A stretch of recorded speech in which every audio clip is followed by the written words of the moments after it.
রামবাংলা এসে গেছি আমরা। ওইদিকে ট্যাক্সি স্ট্যান্ড, ট্যাক্সি থেকে এখন টিকিট কাটবো। ওই হোটেলটাতে আমরা ব্রেকফাস্ট করলাম,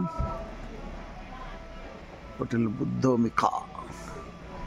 এই এগিয়ে যাচ্ছি, তথাগত TSL টিকিট কাউন্টার দেখতেই পাচ্ছেন। ওই সামনে দূরে সাহিত্য বুদ্ধ দেখা যাচ্ছে, মনোরম পরিবেশ।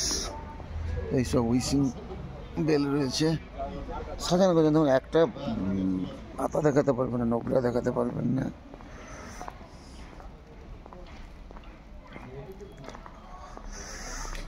ক্লোজিং টাইমটা দিয়ে দিয়েছে, 6টার সময় বন্ধ হবে।